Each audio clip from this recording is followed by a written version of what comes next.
अस्सलामुअलैकुम। आज का जो हमारा टॉपिक है वो है काउंटर करंट मैकेनिज़्म। ठीक है, इस मैकेनिज़्म को समझने से पहले हम किडनी का बेसिक सा स्ट्रक्चर देख लेते हैं। ठीक है, अब ये हमारे पास है किडनी का आउटर जो पार्ट है वो है कॉर्टेक्स, जबकि जो किडनी का इनर पार्ट है वो है मेड्यूला। ठीक है, अब हमें पता है कि किडनी का जो फंक्शनल यूनिट है वो है नेफ्रॉन।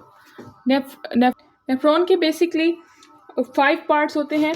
ठीक है, अब इसका कुछ पार्ट जो है वो मेड्यूला में प्रेजेंट होता है और कुछ पार्ट जो है इसका कॉर्टेक्स में प्रेजेंट होता है। अब हम देखते हैं कि कौन कौन से पार्ट इसके कॉर्टेक्स में है और कौन से मेड्यूला में है। अब ये हमने इसको जूम करके देख लिया भाई, ये हमारे पास नेफ्रॉन का स्ट्रक्चर है। ठीक है, अब ये वाला जो पार्ट है इसको हम कहते हैं कि रेनल कॉर्पसल या फिर हेड ऑफ द नेफ्रॉन, जो कि कॉर्टिकल रीजन में प्रेजेंट होता है। उसके बाद ये आगे कंटिन्यू होगा एज आ प्रोक्सिमल कन्वोल्यूटेड ट्यूब्यूल, जिसके 2 पार्ट्स होते हैं। एक जो है पहले फर्स्ट पार्ट जो है इसका हाईली कन्वोल्यूटेड पार्ट होता है, जबकि इसका सेकंड पार्ट जो है वो थोड़ा सा, उसमें इतने ज़्यादा जो है ये कन्वोल्यूशंस वगैरह नहीं होते, बल्कि वो थोड़ा सा सीधा सा होता है। अच्छा, उसके बाद जो है ये आगे कंटिन्यू होगा as a loop of Henle. ठीक है, अब लूप ऑफ हेनले जो है उसके जो है हमारे पास 2 पार्ट्स होते हैं, एक डिसेंडिंग पार्ट होता है और एक इसका असेंडिंग पार्ट होता है। ठीक है, अब जो लूप ऑफ हेनले होता है उसको यू शेप्ड कैपिलरीज होती हैं जिन्होंने इसको सराउंड किया हुआ होता है। अब इन कैपिलरीज को हम कहते हैं कि ये है वाजा रेक्टा। ठीक है, अब ये जो हमारे पास असेंडिंग लूप ऑफ हेनले है ये आगे कंटिन्यू हो जाएगी as a distal convoluted tubule. Distal convoluted tubule आगे जाके ओपन होगी कलेक्टिंग डक्ट में।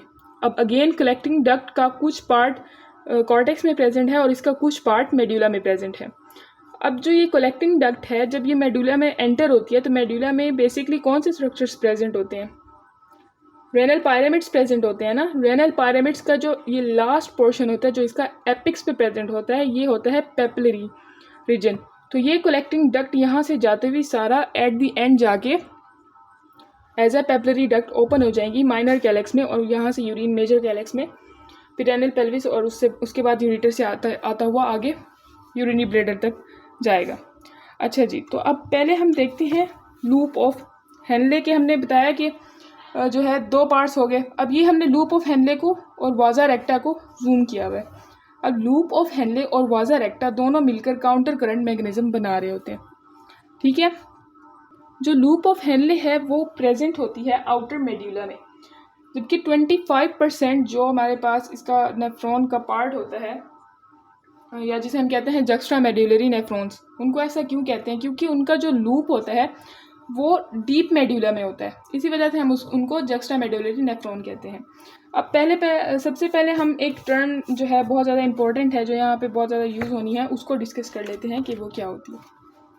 That is osmolarity.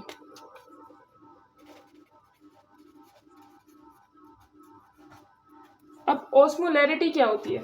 ऑस्मोलैरिटी जो है वो कंसंट्रेशन होती है concentration of solute in the solution.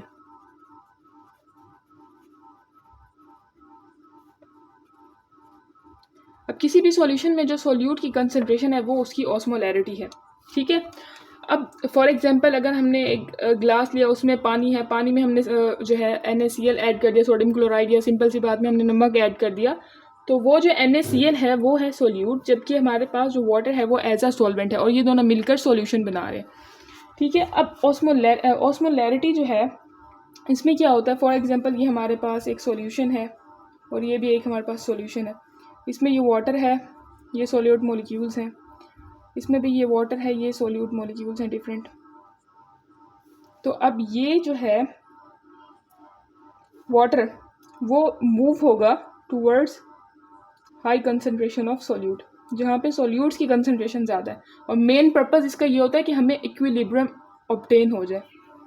ठीक है, अब ये बात ध्यान में रखिएगा कि वाटर जो है moves toward the high concentration of solutes to dilute the solution.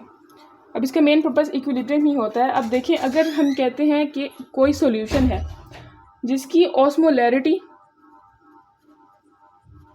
ज़्यादा है, हाई है, तो इसका मतलब है कि उस सॉल्यूशन में सॉल्यूट की कंसंट्रेशन ज़्यादा है जबकि वाटर की कंसंट्रेशन कम है। तो ऐसा सॉल्यूशन जो है वो हमारे पास होगा हाइपरटोनिक सॉल्यूशन।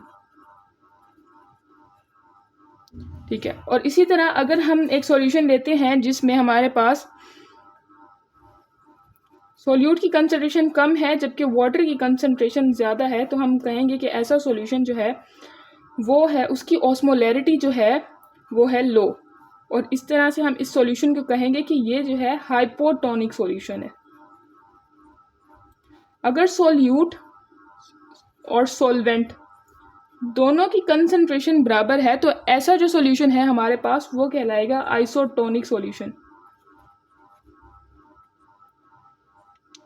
ठीक, तो नेक्स्ट अब हम इसके लूप ऑफ हेनले के असेंडिंग और डिसेंडिंग लिम्स की तरफ मूव करते हैं। जी, तो ये हमारे पास था लूप ऑफ हेनले का डिसेंडिंग लिम, ये वाला। अब ये बात ध्यान में रखिए कि जो इसका डिसेंडिंग लिम है वो सॉल्यूट्स के लिए इनपरमिएबल है लेकिन वाटर के लिए परमिएबल है। लाइक इसमें से वाटर जो है वो आराम से गुजर सकेगा, या हम कह सकते हैं बाहर जा सकेगा और जाके रीअब्जॉर्ब हो जाएगा। तो ये सॉल्यूट के लिए वाटर के लिए परमिएबल है, लेकिन सॉल्ट्स के लिए जस्ट लाइक हमारे पास NaCl हो गया, या फिर हमारे पास ये हो गया पोटाशियम सोडियम क्लोराइड वगैरह हो गया, तो इन सब के लिए ये इम्परमिएबल है, इसका जो डिसेंडिंग लूप है वो। उसके बाद हम बात करें अगर असेंडिंग लूप की, तो जो इसका असेंडिंग लूप है वो अपोजिट है इसका काम। वो हमारे पास सॉल्यूट्स के लिए जो है वो परमिएबल है, लेकिन जो वाटर है उसके लिए है इम्परमिएबल। ठीक है, अब हम देखते हैं कि इसका क्या क्या मैकेनिज़्म है, किस तरह से। अब होता यूँ है कि हमारे पास ब्लड स्ट्रीम में, यानी कि जो हमारे पास फिल्ट्रेट हुआ, अब ये फिल्ट्रेट हमारे पास यहाँ से होके आ रहा है, सारा फिल्ट्रेशन हुई, यहाँ पर ग्लोमेरुलस से इसकी फिल्ट्रेशन हुई, PCT से ये पास हो गया, उसके बाद ये अब डिसेंडिंग लूप ऑफ हेनले में आ गया, उसके बाद ये असेंडिंग लूप ऑफ हेनले में। अब जो ये फिल्ट्रेट आया है, अब इस फिल्ट्रेट में हमारे पास डिफरेंट आइंस प्रेजेंट होंगे, या हम कह सकते हैं डिफरेंट इलेक्ट्रोलाइट्स प्रेजेंट होंगे। सोडियम हो गया हमारे पास, क्लोरीन हो गया, क्लोराइड हो गया, और उसके बाद हमारे पास पोटाशियम वगैरह हो गया। तो ये जो है ना, ये को ट्रांसपोर्ट के ज़रिए से यहाँ पर आ जाएंगे मेड्यूलरी इंटरस्टिशियल स्पेस में। ये वाली स्पेस जो है ना, ये है मेड्यूलरी इंटरस्टिशियल स्पेस। ठीक है, तो अब ये इन्होंने आ जाना है यहाँ पर, और यहाँ पे इन्होंने कंसंट्रेशन मतलब इनकी इंक्रीज़ हो जाएगी इस एरिया में, यानी कि यहाँ पे लाइक सॉल्ट्स ज़्यादा हो जाएंगे ना, तो सॉल्टी सीज की कंसंट्रेशन हो जाएगी। अब इस चीज़ को कंपनसेट करने के लिए हमें पता है जो डिसेंडिंग लूप है वो वाटर के लिए परमिएबल है, तो वो क्या करेगा, वाटर जो है वो यहाँ से इधर आना स्टार्ट हो जाएगा ताकि इस चीज़ को कंपनसेट करे।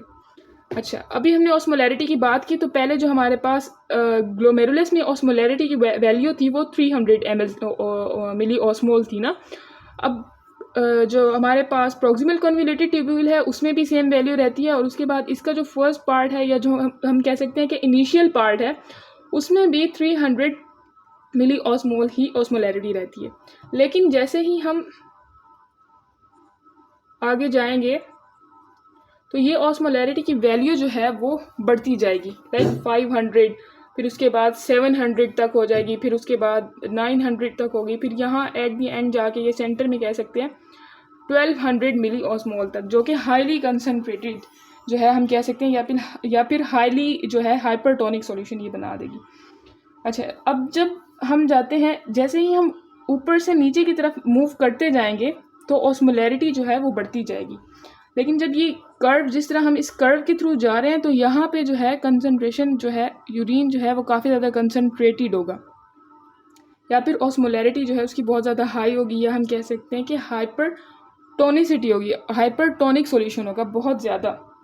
ठीक है, तो अब जैसे ही इसके बाद ऊपर जाना स्टार्ट करेगा, तो यहाँ पे हमने बात की कि ये तो सोडियम लाइक इलेक्ट्रोलाइट्स के लिए जो है ये परमिएबल है, लेकिन वाटर के लिए नहीं है। जब इलेक्ट्रोलाइट्स के लिए परमिएबल है तो इसका मतलब है कि इलेक्ट्रोलाइट्स तो आराम से मूव कर जाएंगे, चले जाएंगे यहाँ से, लेकिन वाटर नहीं जा पाएगा। जब वाटर रिटेन रहेगा तो क्या होगा कि ये इसकी जो है, जो हमारे पास कंसनट्रेटेड यूरिन था उसकी डाइल्यूशन होना स्टार्ट हो जाएगी, यानी कि इसकी ऑस्मोलैरिटी की वैल्यू जो है वो कम होना स्टार्ट हो जाएगी।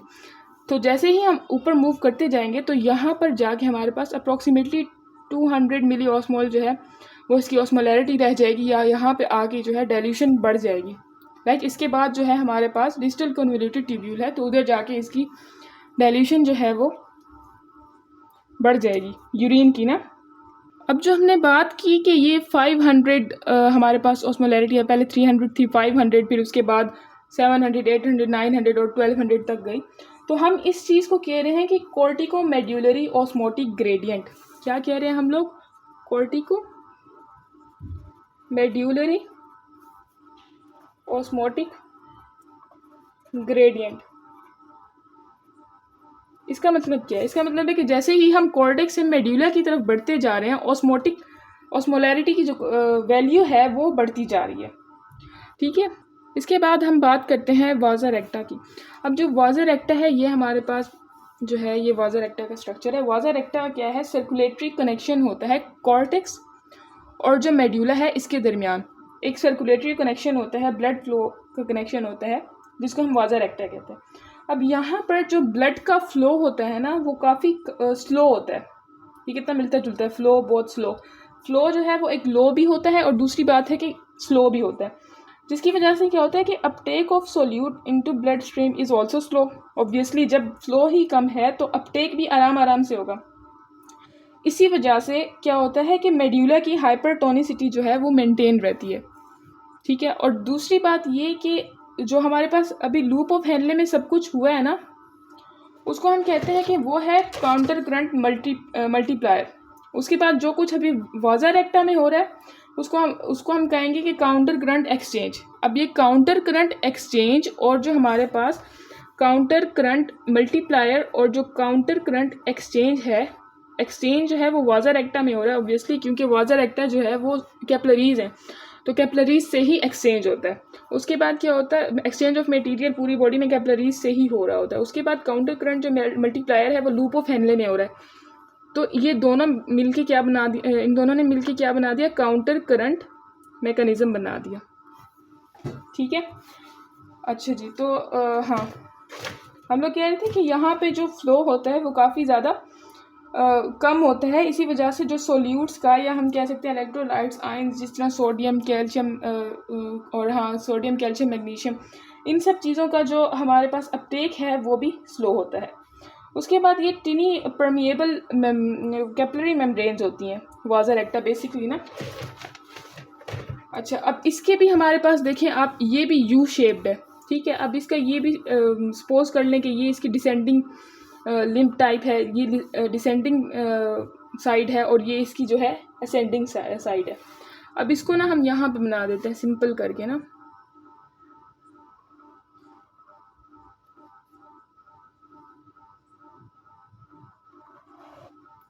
अच्छा जी, तो यहाँ इसकी जो ये डिसेंडिंग साइड है, तो यहाँ से वाटर जो है वो लीव कर सकता है, लेकिन जो सॉल्ट है वो लीव नहीं कर सकता।